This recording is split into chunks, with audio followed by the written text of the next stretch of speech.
How's it going, everybody? It's me, Shane. I'm here to give you another Bleach Thousand Year Blood War Season 2 episode review. Today's episode is 18, entitled Rages at Ringside. Before I go any further, I'm going to tag you in and ask you, hit that like button. You have to tag me back in, so then I can ask you, hit that subscribe button and notification bell. Be notified of more videos such as this one. Good episode. We get the return of Double R. That's Renji and Rukia. Great episode. Because remember last week, the one lieutenant, the Ikkaku, and I'm gonna say his name correctly this time. I will. Yumichika. They all got beaten up by WrestleMan, who introduces himself today as Mas de la Masculine, Stern Ritter S the Superstar. Which, yes, is masculine, not masculine. But before all this, we get a little bit of a sit rep, a report, right, from the makeshift new office of R&D. Well, apparently 42% of their force is still alive, and they only have 30% military capability. Captain Soyphone, she's injured. She's been carried by her lieutenant, who name I know now is Omeda. Hetsugaya and Matsumoto are missing, and no one getting contact with Zaraki. That being said, the one guy who was more or less the third in charge, he's like, ignore Zaraki, ignore Squad 11. We got to reach out to everyone else. And Mayuri gets in contact with Shinsui, and I love how he just berated, like, they're so rude. He's so rude. He's saying, yeah, you had tea with the enemy. Well, the enemy was going to try sipping on my blood. What's going on?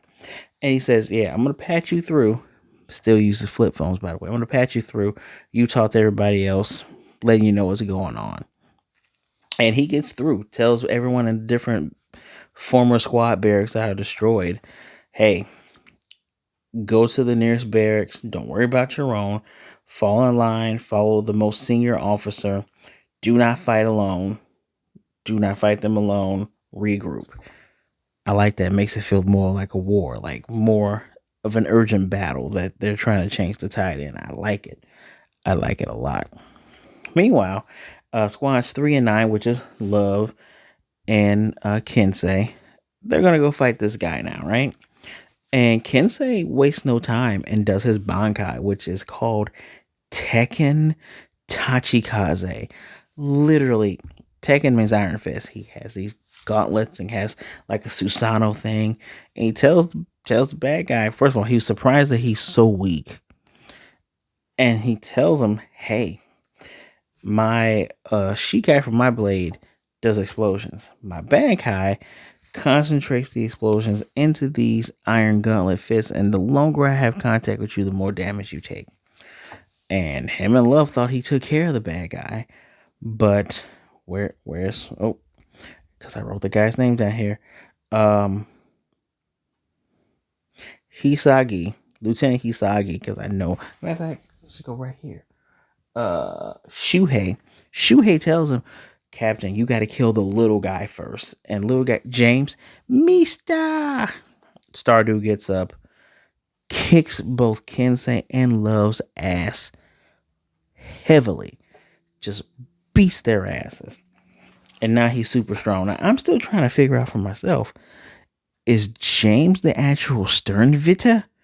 Or is Masculine the real Sternvitter and James is a part of his power? Because when Love does just cuts off his head, I think it cuts him in half. Like, he's still moving around, hopping around, giving him more power. And unfortunately for our dude, Kensei, he got knocked the hell out. He got knocked out. And Love uses as an opportunity to use his Bankai. And his Bankai is called Kinshara Butodan. It's a musical Bankai. And even if you cover up your ears like this, it's still going to affect you. And you know how, and he gets them good. I think it's funny when you start describing what your power is. She's probably going to do that after you beat them, because he burns him. He uses water to squeeze him. And dude's like, there's no Zanpato that has those same two powers. You're right. I have music. And anything that I make you feel or perceive and deceive in your mind, you feel it. Like he got actually burned from the super flames that weren't actually there. And dude ruptures his own eardrums just so he can beat Love. He does a star beam to hit him, and it's two men down after all this, right? And Renji and Rukia show up, and we get another villain, another bad guy that calls everyone else a villain. And he's just like, yeah, you villains. Oh, you're gonna show up. Renji flat out, Rukia, you take them. I can fight this dude by myself. And Rukia kind of looks like, I don't want to fight this weirdo anyway. And she does. And Renji, if you're a fan of Renji, and I've never hated on this kid. I laughed when he took on my boy way back in Soul Society arc. Still, in my opinion, the best arc of Bleach. Period. Uh, when he took on Byakuya, still a great moment. One of the few characters that have their Bankai. And the major revelation we have now, he never knew the full name of his blade. Yo Zabimaru was just the partial name, and we learned from Squad Zero's captain, which I just got to get his name out. Got to get his name. Where you at, buddy? We learned from him. His name is Manako Osho, which means game given to him by the Soul King, meaning speaking the true name of all things. And he's gonna tell Renji the real name of his blade, which means the blade only gave him half the power. And Renji's kind of like, damn, we've been fighting together this whole time, and it hasn't told me the whole thing. Which he had to master that. That's what he had to master. Funny enough, Renji plays right into the bad guys talking. Like he beheaded James. Like, no, I'm gonna cut this guy's heads off. And nasty James has little Jameses that pop out and give more. Like the more they cheer on this guy, the stronger he is. He even does a superstar transformation, which he has star nipples and a star chest hair, and his mask changed colors. Because Ranger's gonna try to cut the mask off of him. Like Reggie had cut him so deep, it looks like he was gonna split apart, and then he doesn't because of James going Mister. Very good interpretation of having a wrestling based villain in a story, because wrestlers feed off of the praise, off of the heat that they get from the crowd, whether it's good heat or bad heat. They feed off of it. He's able to heal his ruptured eardrums because of James's cheering, which is going to come as a surprise now that when he does his superstar supernova move, it incinerates all the Jameses while he's trying to hit Renji.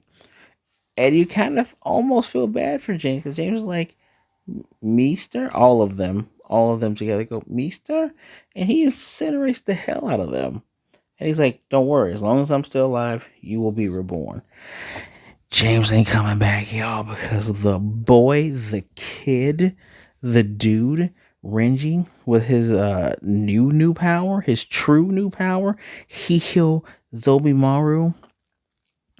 What's the other part moves his? He has the Bankai's called So-O Zobimaru, which I think that means Snake King. I know O means king in Japanese. And he does this one move that's a big old monkey hand. It squeezes the guy, throws the guy. He's pissed off that he crushed his left arm. And he's like, I don't give a shit about justice or none of that stuff now. I'm just going to try to kill you, which is like, okay, finally the hypocrite part is showing, right? And now Renji does this move. It's called a Rochiho. The snake part is the blade that looks like his Shikai. Stabs his dude and turns it while it's in there, and does the move Zaga Tempo, which just giant flaming electric snake fang comes down and dude turns to ashes. And you get Renji. Again, Renji's playing up the whole, villains are cowards. I would attack you without you knowing. Or when the bad guys, when he was asking how come they won't attack together, he's like, I'm a villain. I don't need to do all that.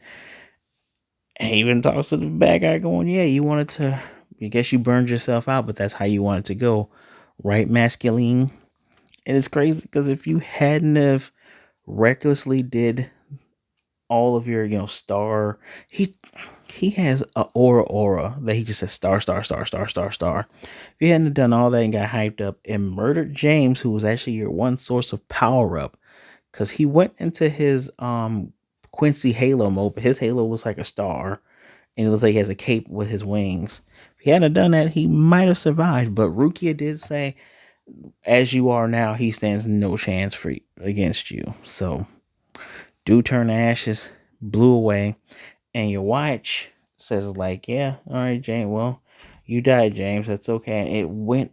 He absorbed it back. Now here's the question: is James the Stern Ritter?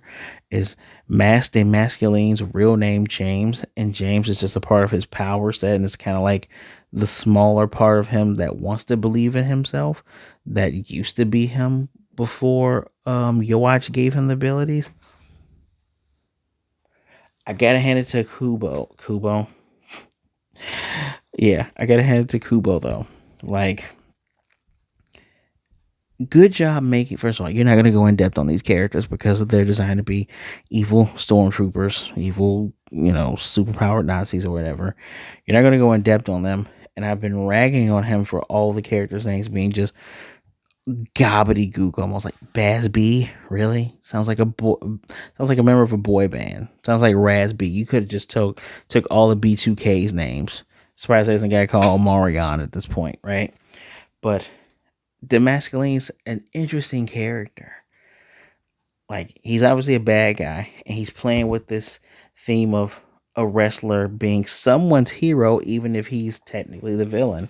I mean, how many of you actually likes the villains in the wrestling companies you watch? How many of you like Brock Lesnar when he's technically an a-hole, or The Undertaker when he was a bad guy? How many of you liked when Kenny Omega was a villain? See, exactly. So I like the theme of this villain. Granted, yes, I am a wrestling fan, but I'm liking it a lot more. Like, it's such a decent concept, and you almost forget that this character is one of the first ones that attacked. I think he was the main one that attacked Renji when the Quincy's finally appeared that first time in Soul Society. That big old massacre then. So I like this. I like the stark contrast, like going, hey, you were able to kick my butt before because I couldn't use my Bankai, but now I can fight against you. I'm way stronger. Cool stuff, cool stuff, cool stuff. And out of your watch comes Jugo from the shadow thing, and he's gone. And Uryu's like, what the hell just happened? Oh, well, your watch has to sleep because he's the king of all the Quincy's, and that's how he gets back his power, right? But you probably don't even know what exactly he is because your grandfather, Soken Ishida, probably didn't figure out what your watch was. And he's like, I'm going to tell you what he is because you're his successor after all, right? Like, Jugo's connected to the king, but corrects himself and says, well, we all are connected. But no, I know for a fact that Jugo has a special connection with the king, and I will go through all of that when he probably explains it next week, which I hope he does. But yeah, he's gonna spill some tea about what just happened. I mean, it's very obvious that the bad guy got killed. Watch took that power back because he's gonna use it later.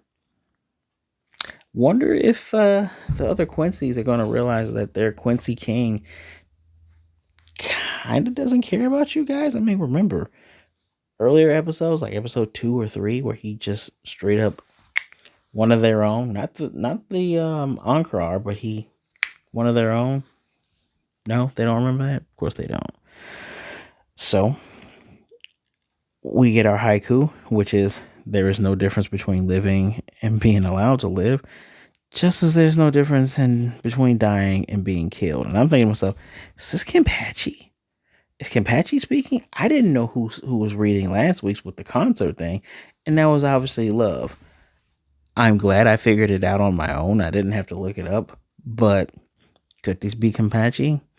We still have the guy from Squad 2, Mr. Sickly Man. He was outside of the whole bowl thing. Him and Zaraki, probably once they get in there, a lot more of these bad guys are going to start dropping. For me, man, this has been a great weekend for everything I've watched. It's a 4.5 out of 5. Why is it 4.5 out of 5? If the fight was... I'm tempted to give it a 5, but it doesn't feel like it's super legendary. Really great fight. Like, I'm enjoying that we're getting a continuation of this villain from before. Great design for the guy. Great motif for the guy. We've seen how strong he is, where it's like, hey, I beat up your lieutenants and guys that are able to be lieutenants. All right, now I'm beating up your captains. Okay, well, now you have a stronger captain class character to show just how much more powerful our heroes, our favorites, Renji, Rukia, what's my guy called? Byakuya, possibly Kenpachi, how stronger these guys have gotten. So this is fun. This is good. Let me know what you think of the episode in the comment section down below. Really wasn't, I hate to give like a quote of the, of the episode, like best line. Wasn't really a best line. It's just, I guess, just Renji taunting, being like, okay, cool, I'm the villain. I'll be the villain, and I'm going to end you like the villain. I deeply appreciated Renji's attitude this episode. Rukia did get love and Kensei to Squad 4's lieutenant. I don't know why she isn't the captain yet, but gets them there so they can get healed up because they are gravely injured. Hopefully they make it. Hopefully. But I digress. Let me know what you think right there in the comment section below. Do not forget, hit that like button, subscribe, hit the notification bell so you'll be notified of more Bleach reviews just like this, guys. I got on, I don't have a Bleach shirt, so, the closest thing I have to the big three is Naruto. And I'm going to probably wear another Naruto t-shirt when I do my first ever review of One Piece. That's going to be coming up tomorrow, technically. Today, if you're watching this Sunday, I'm going to try to get that up today. Please, be good, be blessed, wash those hands, be good to yourselves, be good to others. Either way it goes, don't be a jerk, all right? Make sure you reach out to someone. There's someone out there that cares about you. If you're feeling down, make sure there's someone out there who has an ear for you, whether it's a friend, a family member, or, you need to speak to a therapist or something. There's literally no shame in that. Reach out to someone because there's someone that would rather talk to you today than to miss you and mourn you tomorrow. All right? All right. Before I let you go, I'm just trying to make sure I don't think I've forgotten anything. What do you think? If you made it this far, what do you think James really was? Was he a part of the guy's power? Because that's a really cool power to manifest a thing that when it cheers for you, it gives you more power. Or do you think James was the actual thing? I went into this going, James has to be the Stern Ritter. But then if he got sliced up, why didn't he die? And why did he make like 8 versions of himself? Granted, masculine. His real name's probably James. And James is probably his former self because, hey, as long as I'm still alive, you'll come back, James. That's still a shitty reason for killing your friend. He looked so betrayed. So betrayed. But until next time, guys. I can't wait to see you. Can't wait to see this episode. Bon Kai.